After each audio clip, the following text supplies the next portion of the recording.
All right, so when you're drawing isometric drawings, you should align the extension lines with the angles of the edges. So this is correct.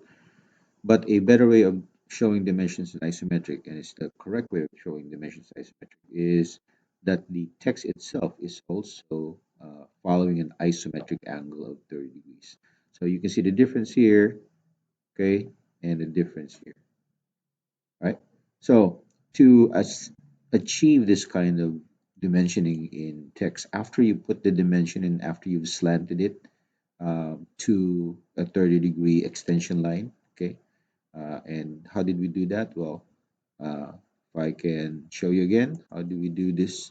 We put a dimension, we match property, and then to properly slant this dimension, I want to align it with this one. So to do that, we type in a dim edit command, and then we're going to select oblique, select the dimension, press enter, and then select this edge. So click here and click here, and it should align there.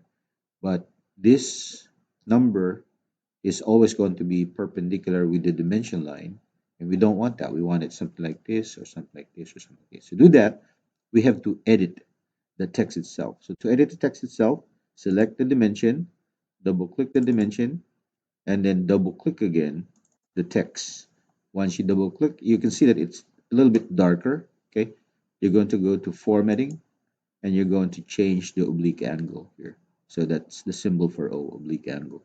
So if you want your letters to slant a little to the right, okay, so it's right now it's perpendicular. So if I want it to slant to the right, then I have to type in a positive angle. And I don't want it to slant to the right, I want it to slant to the left. So I put in here, formatting, a negative angle, and it's always going to be 30 degrees. So it's either negative 30 or positive 30. So negative 30, and then once you change that, you press enter, you click outside, and then you click the plus sign, the check mark, and you should achieve that correctly. Okay, so this one, again, I want this to slant to the left so it aligns with these. So I go simply select, double click, formatting, oblique angle. I want it to slant to the left, negative 30, press anywhere, and then click close. There you go. Okay, so this one, I want it to slant to the right this time. Okay, because if I put in negative 30, it would look awkward. So if I tried it, select, double click, and then formatting, and then change here. If I put in negative 30, it's going to be wrong.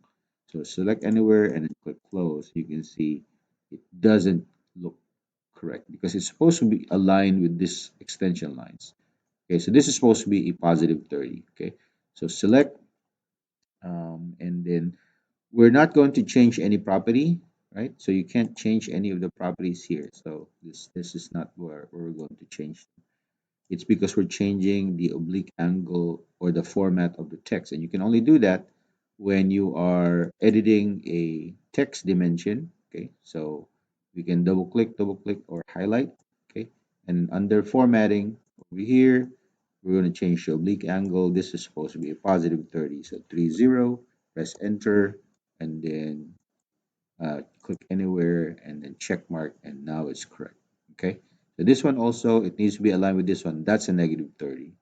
Okay, so select, double click, and then you can highlight or you can double click again. So select or double click, format, oblique angle, and that one has to slant to the left, so negative 30. It might take a while for you to figure out if it's negative or positive, but if it doesn't look correct, then change it to a negative or positive. Okay, select anywhere, press enter, select anywhere, and then yeah, there you go. So that's how to correctly put isometric dimensions. Not only are you going to rotate or slant the extension lines, you also have to slant the text. Okay.